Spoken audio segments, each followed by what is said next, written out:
Olá, queridos amigos do canal Crescer na Fé.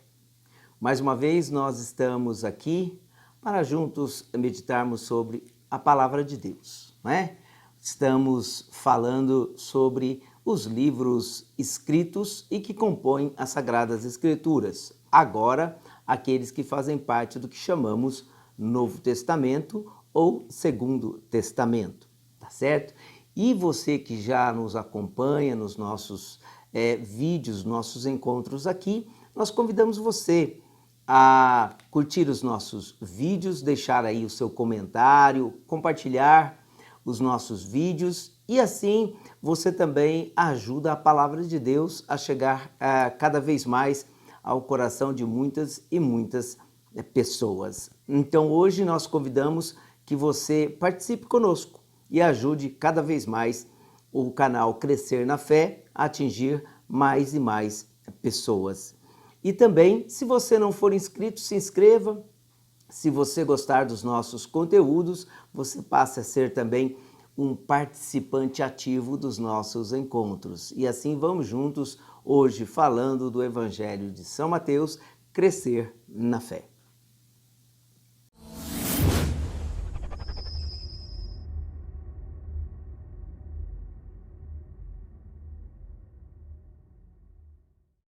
Amigos, vamos falar do Evangelho de São Mateus.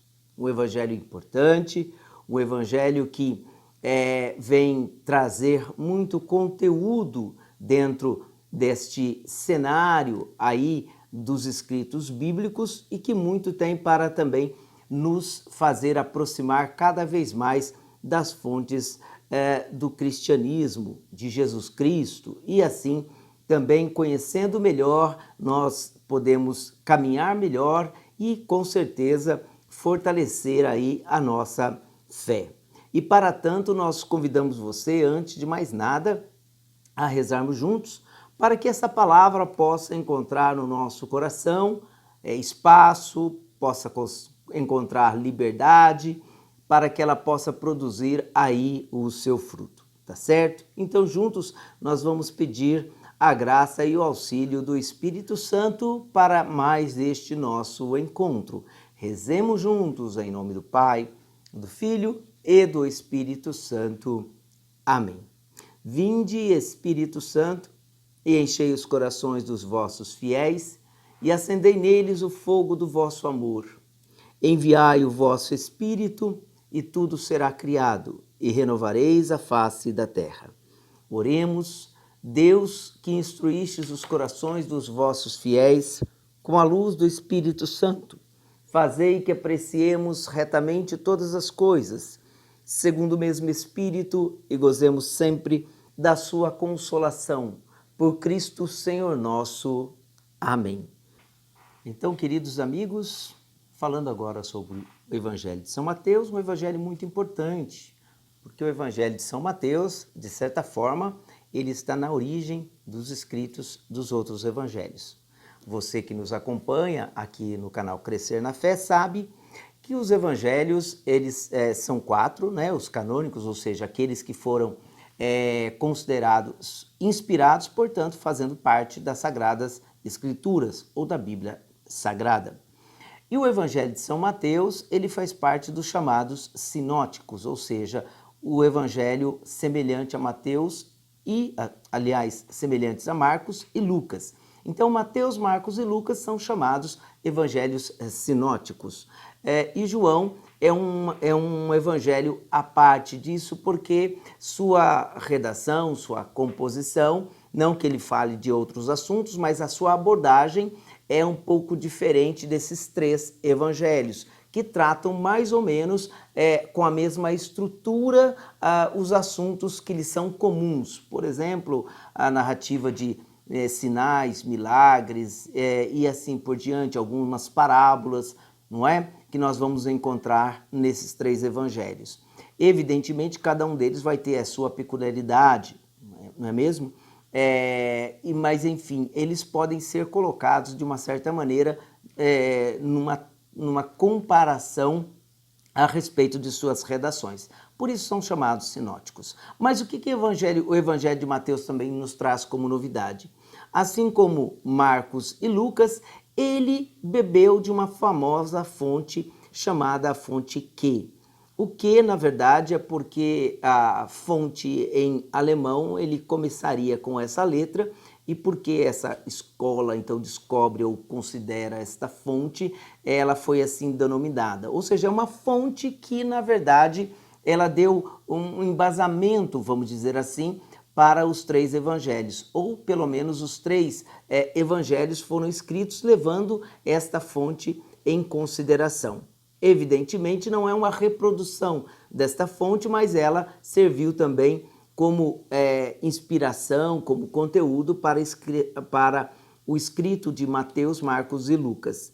Esta famosa fonte, ela sim, provavelmente, muito provavelmente, foi escrita por Mateus, em aramaico, onde ele fez uma compilação, ele escreveu um apanhado a respeito das palavras e obras de Jesus, mas não era ainda um evangelho. Quando os evangelhos foram escritos, esse material serviu também como base, não é, para a escrita dos evangelhos sinóticos.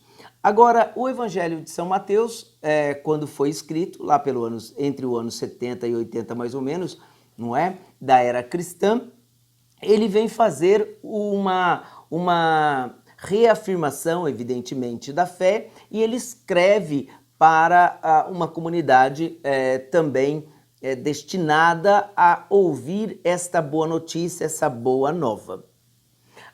O Evangelho de São Mateus provavelmente foi o evangelho mais direcionado ao povo judeu, porque é o evangelho que mais traz citações do Primeiro Testamento. Então, quando nós lemos o Evangelho de São Mateus, ele é um evangelho, digamos, se comparado a Marcos, bem mais extenso, não é? Marcos tem 16, Mateus vão ter 28 capítulos, enfim, ele vai ser muito mais longo nesse sentido, né? No sentido da redação. Para termos uma ideia, ele vai tratar, por exemplo, com muito mais detalhes o batismo de Jesus, e Marcos vai ser bem sucinto nesse assunto.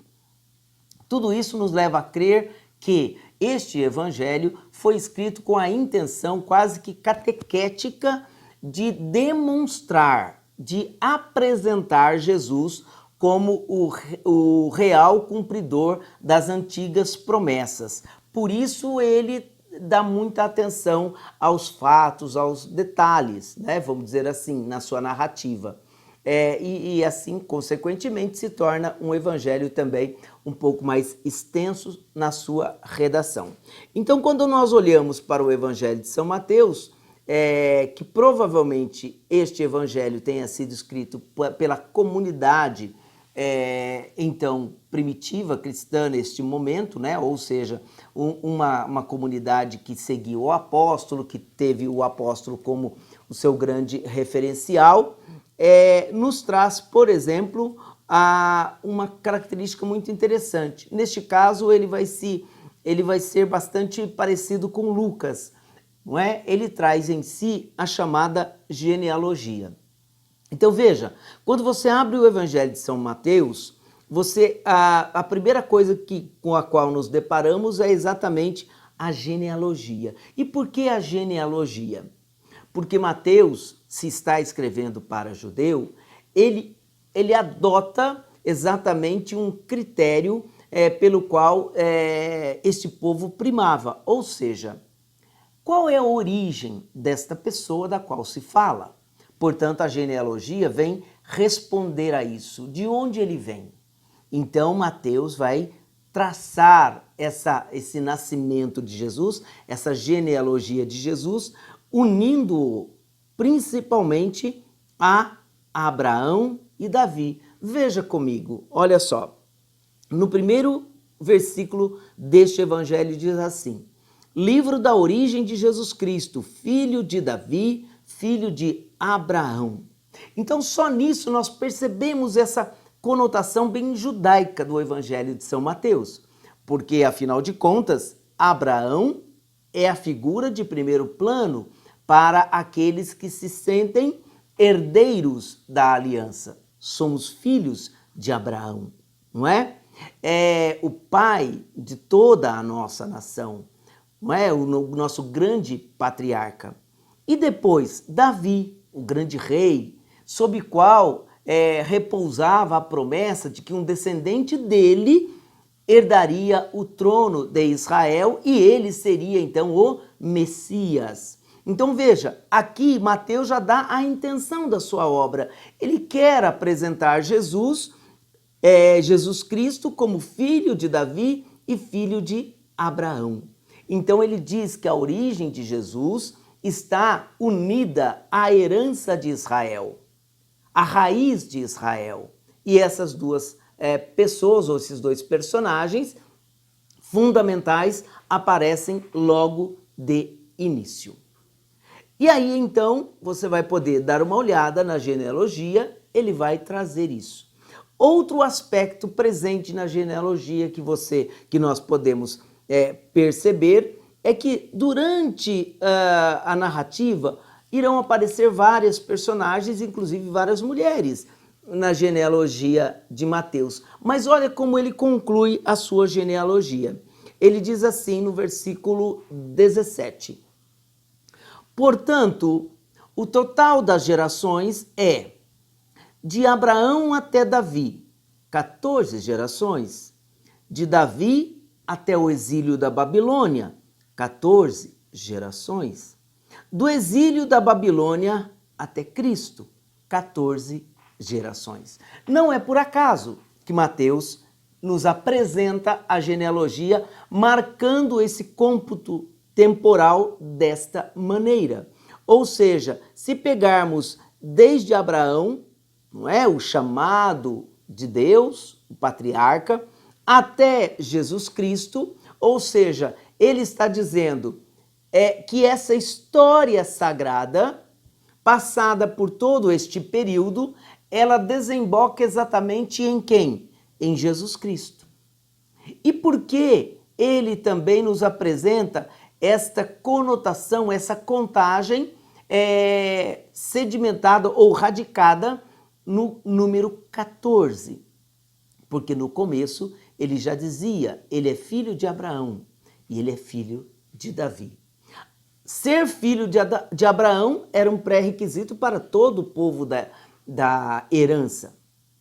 E Davi, ser filho de Davi, também é uma pré-condição para o suposto Messias. Ele tem que ser, a profecia diz isso, ele será filho de Davi, assumirá o trono de Davi, seu pai. Inclusive nos cânticos que você vai ver no Evangelho, isso também vai estar presente. Mas, então, onde o 14 entra para nós? Quando nós olhamos o alfabeto hebraico, cada letra ela ganha um peso numérico.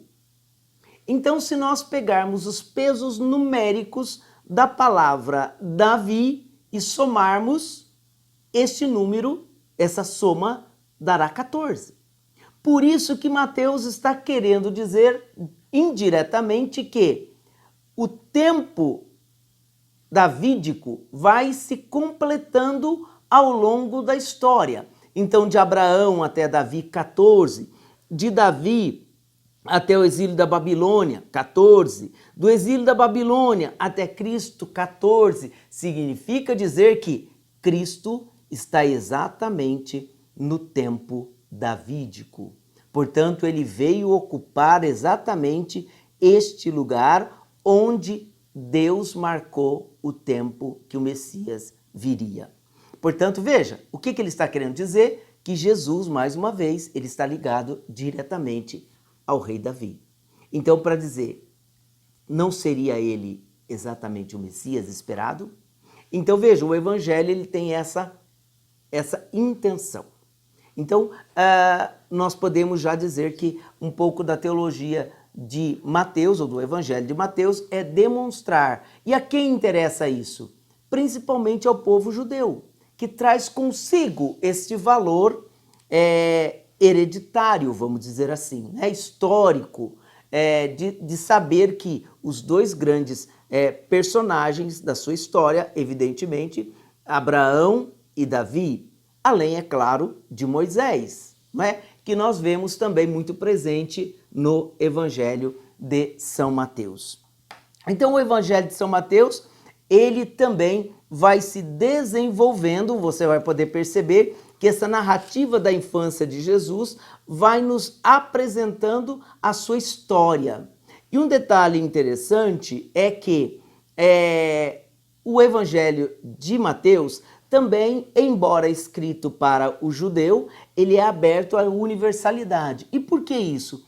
Evidentemente porque na época que o Evangelho já foi escrito, esta questão do universalismo era algo que já estava muito presente na igreja primitiva, principalmente por conta das viagens missionárias que Paulo já havia feito, não é? E que Paulo já havia também deixado a sua marca dentro desse universalismo. Tanto que Lucas, que segundo Atos dos Apóstolos foi um companheiro de Paulo, vai trazer esse universalismo muito presente também no seu evangelho.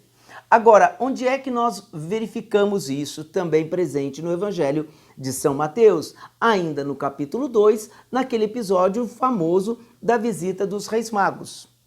Quando você pega o Evangelho, você vai ver que a narrativa do nascimento de Jesus ela é acompanhada pela história dos Reis Magos, que saem do Oriente e vão até a Judéia, né? Até Belém, para encontrar-se com o Salvador. E quem os guia? Segundo eles seguem a estrela de Davi. Então veja novamente Davi e Jesus se encontrando nessa história. E o interessante é que eles vindo de fora significa que esses homens estão se abrindo para aquilo que Deus está revelando. E isso fica claro ao final da sua visita, quando nós olhamos lá no versículo 10 do capítulo 2 deste evangelho, já no finalzinho dessa história, ele diz assim: eles, revendo a estrela, alegraram-se imensamente. Ao entrar na casa, viram o menino com Maria, sua mãe, e postando-se, o homenagearam. Em seguida, abriram seus cofres e ofereceram presentes: ouro, incenso e mirra. Avisados em sonho para que não voltassem a Herodes, regressaram por outro caminho para a sua região. Ou seja, veja, aqui eles são estrangeiros que chegam para visitar o menino e eles então encontram e identificam e creem no menino, que este menino então era o rei de Israel esperado. E o interessante é que, a partir do encontro com o menino, eles não são mais guiados pela estrela. Aqui a estrela, na verdade, ela não se faz mais presente. Eles vão por outro caminho. Ou seja, quem os guia agora não é mais aquela estrela, mas agora podemos dizer, como Jesus vai dizer mais tarde, eu sou a luz do mundo. Então, iluminados pelo encontro com o menino, eles voltam por outro caminho. Então, aqui nós temos um universalismo também a respeito da salvação. O Evangelho de São Mateus também, ele é pautado muitas vezes por ser o Evangelho dos discursos. Inclusive, para alguns, este Evangelho ele está estruturado exatamente desta forma. Mateus trazendo 5 grandes discursos, não é? Que nós podemos identificar no Evangelho. E o que isso também nos faz entender ou perceber? Que mais uma vez é a marca importante do judaísmo dentro do Evangelho de São Mateus. Afinal de contas, a grande referência para todo judeu era a Torá, ou a lei.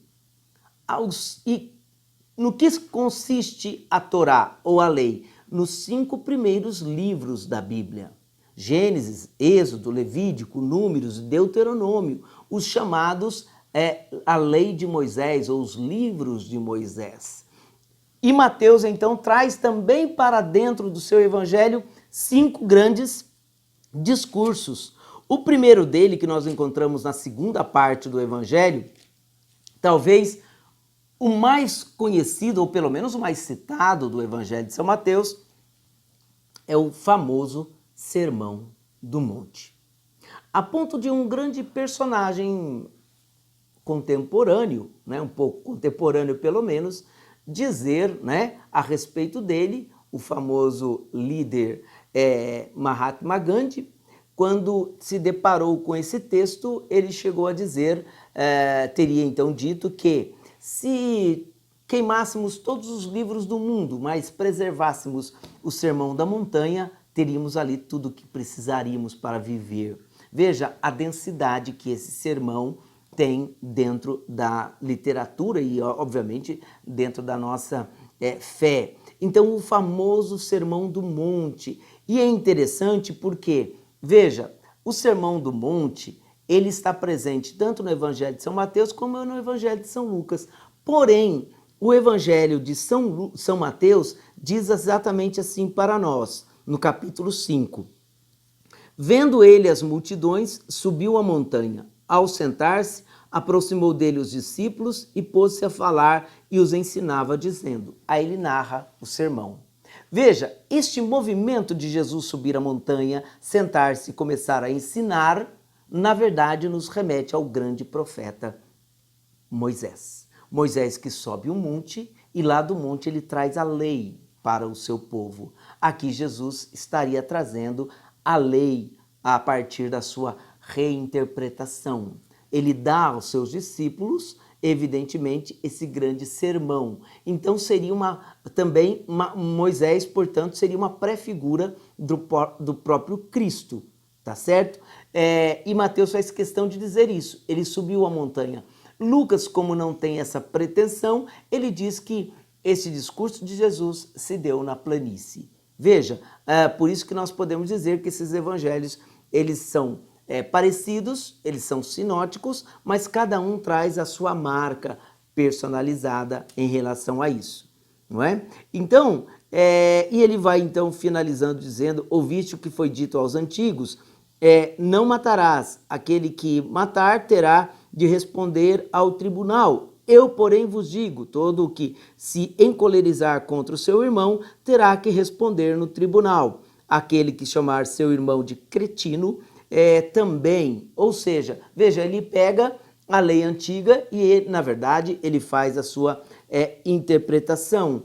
Um outro discurso importantíssimo dentro do Evangelho de São Mateus é o discurso apostólico ou o discurso missionário que nós encontramos no capítulo 10, onde Jesus manda os seus discípulos evangelizarem, mas pede para eles não levarem dinheiro, não levarem 2 túnicas, não levarem provisões, mas para que eles possam ir e evangelizar. E nesse capítulo 10, ali Mateus faz todo o discurso pautado no desafio missionário. A missão comporta perseguições, a missão comporta muitas vezes medo, a missão comporta desafios, mas para isso é preciso, estar tão unido a Jesus a ponto de que, se for preciso, renunciar-se a si mesmo para que a gente possa se identificar com ele e enfrentar todos esses desafios, não é? Já na quarta parte desse evangelho, nós temos também um outro discurso importantíssimo, que você também provavelmente já ouviu. Nesta parte, o evangelho já vai falar do mistério do reino de Deus. Ele anuncia o mistério do reino. E o que surge para nós como brota desse evangelho, um texto muito importante e interessante. É que no capítulo 13 desta parte, nós temos as famosas parábolas do reino. Então, todo o mistério do reino, o ensinamento do reino, Jesus, para que isso ficasse guardado, gravado no coração das pessoas, ele condensou tudo isso em parábolas, histórias que as pessoas se lembram e aí ajuda a memorizar todo aquele conteúdo. Mateus faz questão de dedicar um capítulo todo só para as parábolas do reino. Veja como Mateus vai estruturando então o seu evangelho. Por isso que muitas vezes ele é conhecido como o evangelho dos cinco grandes discursos, não é? Sermão da Montanha, o discurso apostólico, depois as parábolas do reino, e também nós vamos ter mais para frente, lá no capítulo 18, o discurso da comunidade ou eclesiástico, não é? Onde Mateus vai discorrer sobre a vida da comunidade. Jesus está formando os seus discípulos e os seus discípulos terão o encargo de continuar a sua missão. Como? Em comunidade. Mas como deve ser essa nova comunidade? Devemos ser como o povo da primeira aliança, aquele povo que passava pelo deserto e muitas vezes se revoltava contra Deus? Aí ele vai nos dando as dicas ou os ensinamentos como a comunidade deve crescer. Primeiro, ele vai trazer aquela questão: quem é o maior?